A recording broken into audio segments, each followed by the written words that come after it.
തിരുവാതിര പറഞ്ഞു കഴിഞ്ഞാൽ കുടുംബത്തിൽ ഭയങ്കര സ്നേഹമുള്ള ആൾക്കാരാവും.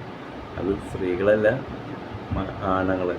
ആണുങ്ങൾക്ക് പറഞ്ഞു കഴിഞ്ഞാൽ വീട്ടുകാരോട് ചോദിക്കാണ്ട് ഒരു കാര്യം ചെയ്യില്ല.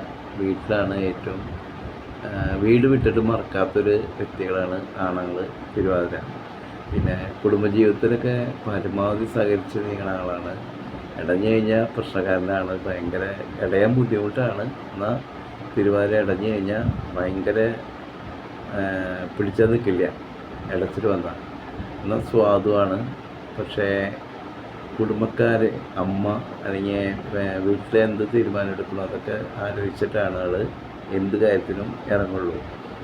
പിന്നെ സ്ത്രീകൾ പെൺകുട്ടികളാണെങ്കിൽ അമ്മമാരായാവാം, ആരാവാം, ഇവരാകുമ്പോൾ കട്ട റൈറ്റാണ്. ആണുങ്ങളെക്കാളും കട്ട റൈറ്റാണ്. അവർ ഒരു കാര്യത്തിന് ഇറങ്ങി കഴിഞ്ഞാൽ നടക്കും ചെയ്യും, നടത്തി വരുള്ളൂ. ഭയങ്കര വാശിയും എന്താ പറയുക, വൈര്യായി പറയാൻ പറ്റില്ല. സ്ത്രീകൾക്ക് പറഞ്ഞാൽ ഈ തിരുവാതിര പറഞ്ഞു കഴിഞ്ഞാൽ ഭയങ്കര നടക്കണം, നടന്നേ തീരൂ, നിർബന്ധ ബുദ്ധിയും ഒരു അഗ്രഗണ്യം അല്ലെങ്കിൽ കണ്ണെത്തി പറയില്ല, ഒരു കഴിവ് ആസൂത്രണത്തിനായാലും എന്തിനായാലും അത് കയ്യിലേക്കാക്കി വരണം എന്നുള്ള ആൾക്കാരാണ് ഈ തിരുവാതിര പെൺകുട്ടികളാവാം. ആൺകുട്ടികൾ പറഞ്ഞു കഴിഞ്ഞാൽ എല്ലാം ബുദ്ധിയിലുണ്ടാവും. പക്ഷേ അവിടെ ചെന്ന് എങ്ങനെ വാങ്ങണം, അവരോട് എങ്ങനെ പറയണം, ഒരു അഭിമാനം ഇത്തിരി എന്താ പറയുക, അവിടെ എത്തുമ്പോഴേക്കൊക്കെ മറക്കും അവരോട് ചോദിക്കാനോ വാങ്ങാനോ. നേരെ തിരിച്ച് പെൺകുട്ടികൾ വെച്ചാൽ നേരെ വാ നേരെ പോകും. പക്ഷേ പഞ്ചാര എന്താ പറയുക, സ്വാദുമായിട്ട് പറഞ്ഞ് പഞ്ചാര രീതിയിൽ അത് കയ്യിലേക്കാക്കാനും പെൺകുട്ടികൾക്ക് പറ്റും. പക്ഷെ കഴിവ് പറഞ്ഞു കഴിഞ്ഞാൽ പെൺകുട്ടികൾക്കാണ്. ആൺകുട്ടികൾക്ക് കഴിവ് പറഞ്ഞു കഴിഞ്ഞാൽ വിദ്യാഭ്യാസം എല്ലാ കാര്യങ്ങളും ആത്മാർത്ഥത ഉണ്ടാവും. പക്ഷേ സ്വയധൈര്യം ഉണ്ടാവില്ല. മറ്റുള്ളവർ എന്താ പറയണമെന്ന് വെച്ചാൽ അതിൻ്റെ മനസ്സിലാക്കി നീങ്ങുന്ന ആളാണ്. കരച്ചൽ, അതേമാതിരി ഉൾധൈര്യം ഇല്ലാത്ത ആൾക്കാരാണ് പറയുക ഈ ആൺകുട്ടികൾ.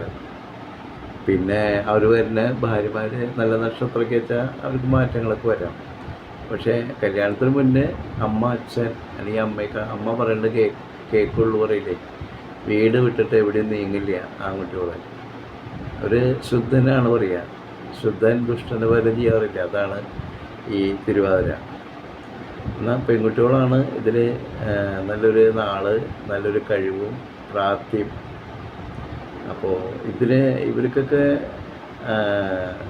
കുടുംബജീവിതത്തിൽ നീങ്ങാനും കുടുംബത്തിൽ വ്യത്യാസങ്ങൾ ഉണ്ടാവാനും കാര്യങ്ങൾ ഉണ്ടാവാനും പരമാവധി ശിവൻ്റെ അമ്പലത്തിൽ പോയിട്ട് ജലധാര കഴിക്കുക, മൃത്യുഞ്ജോഷ്പാഞ്ജലി എല്ലാം തിങ്കളാഴ്ച കൂടുമ്പോഴോ അല്ലെങ്കിൽ മാസത്തിൽ 30 തിങ്കളാഴ്ചയോ നല്ലതാണ്. ഇടയ്ക്ക് ശിവൻ്റെ അമ്പലത്തിൽ ശർക്കര പായസം കഴിക്കുക നല്ലതാണ്. പിന്നെ ആൺകുട്ടികൾക്കാകുമ്പോൾ കുടുംബമായി ആൺകുട്ടികളാവാം, സിംഗിളാവാം. പക്ഷേ അവർക്ക് ആ രീതിക്ക് ഏലസൊക്കെ നല്ലതാണ്.